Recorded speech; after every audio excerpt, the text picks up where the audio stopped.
Doc on the Run. We help injured runners run. Today on the Doc on the Run podcast, we're talking about the 3 ways plantar plate injuries occur in runners. All right, now today's episode actually comes from a question sent in by Shay. And Shay said, I have a plantar plate complete tear and I had surgery on my left foot in October 2019. So that was a couple of years ago. She says, I'm running with some new issues in the right calf, but the main thing I want to learn is how this injury occurs. I'm really afraid of it happening to my right foot.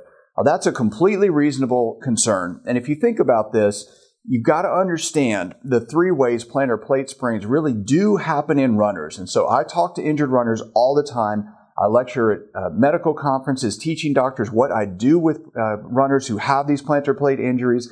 And Shay is reasonable to be concerned about this. So she already had surgery, and part of the assumption based on what she wrote in was that she doesn't have to worry about getting an injury on that foot again. Well, if you take the ligament and it's torn and you have surgery to repair it, you shorten the metatarsal, you sew up the ligament, whatever the surgeon did, the chances should be lower that it would happen again if they correct the original deforming force. But if the surgeon just simply stitched it back together and everything was more or less as it was before, well, then you might actually still be prone to getting that injury again. So that's something you'd have to talk to your doctor about. But if you think about this and you think about the 3 ways that these injuries can occur in runners, it may help you figure out whether or not you're actually at risk of getting it on the other foot at some time in the future. The first thing is trauma. So trauma is just a direct injury from some accident or episode. And believe it or not, I have seen 3 different runners who are convinced and they believe and they're sure that their plantar plate sprain actually started when they stepped on one of their kids' Legos. Now, when my son was little, I actually had a very strict rule with him, and it was really simple. Any Lego I step on that you left on the carpet goes in the garbage. Because it is really painful when you step on one of those things, particularly if they're stuck in the carpet at just the wrong angle, so they're sticking up with a corner, just like a point that you land on. And that actually, all of that force, if you step on it just wrong, actually is enough to traumatize the plantar plate, set off this constellation of injury, inflammation, swelling, pain, protrusion, everything that happens with the plantar plate ligament. When it's sprained, the joint capsule's inflamed and it hurts. So that's the first thing, is trauma. So if you had an episode where you specifically stepped on something like that, well, that kind of trauma it's not related to running at all, by the way. That kind of trauma can make the plantar plate injury get worse and bug you when you're running. The second thing is what I think of as running trauma. Now, I got this myself one time, and this is basically trauma that happens when you're running, specifically because of the kind of surface you're running on. It could be rocks sticking out of a trail. It could be a root sticking out of the trail. It could be running on steps or some uneven surface. Now, I got this running on the Dipsy Trail when I would run from Stinson Beach to Mill Valley and back, or from Stinson Beach to Muir Woods and back.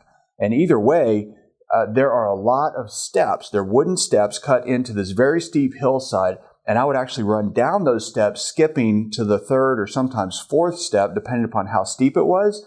And what happened is the plantar plate, the ball of the foot, where the plantar plate is, impacted the edge of that step just wrong on one of those long, fast steps when I was running downhill. That caused a plantar plate sprain. Now, I felt it when it happened. I understood it and realized that might be an issue because I felt it, and all I think about when I run are running injuries. Now, the next morning I got up and I was going to be paddleboarding down the lagoon, and as soon as I got on my paddleboard, I actually felt where it was swollen and hurting, and I knew right away this is a plantar plate sprain. So, of course, I did the same stuff that I would do for self-diagnosis that I teach you in the plantar plate sprain course for runners. Well, I did those exact same things that are in the course to poke around, pull, test it, strain it, stretch it, palpate it, all of that, exactly the way it's in the course. And I knew immediately this is definitely a plantar plate injury. So I took some time off. I got it better. I did the same stuff that's in the course that I would show you there, where I took the pressure off of it. I took the stress and strain off of it. I reduced the inflammation. And then I gradually worked my way back into running on that trail.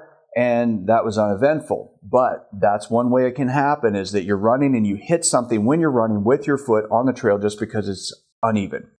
The second way is overuse, and this is probably what Shay is actually worried about.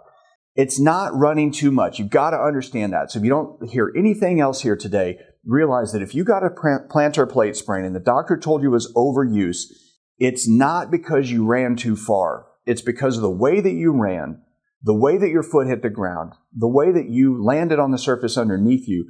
That's the overuse issue that you have to address.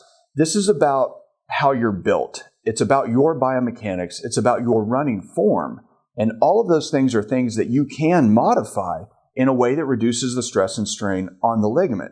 And so if Shay thinks that she has a foot that maybe has a longer second metatarsal, or there's just more pressure under the second metatarsal, and that is what actually led to her plantar plate sprain, she has to figure out what she's going to do to reduce the stress and strain on the other foot so this injury doesn't happen again. And that doesn't necessarily mean that you need custom orthotics. It doesn't mean that you have to decrease your mileage. It means that you have to really think about the way that that metatarsal is hitting the ground, the way the plantar plate is getting impacted, stretched, and strained. And you have to do something to reduce that stretching, straining, and impact to the plantar plate so that it doesn't get injured. If you can do that, then you don't have to worry about it. And it does not take surgery to do that. That's the thing you've got to understand. But those are really the three ways that plantar plate injuries happen in runners. And if you can't figure out what it is that caused it, you're probably going to get another one. And that is a huge disaster, as I'm sure Shay could tell you, and as I could tell you because I've had one. They take a long time to heal. And you've got to really think about what it is that causes that injury so that you don't get one again once you're back to running and then get another huge setback where you start losing all your fitness again. Having said that, if you really want to figure out how to keep running and keep your running fitness, even while you recover from one of these injuries, and if you want to ask me specific questions about your situation, then join me live every week in the Injured Runners Aid Station. And to do that, to join me there, all you've got to do is go to docontherun.com/aid station, and you can find a way to sign up there.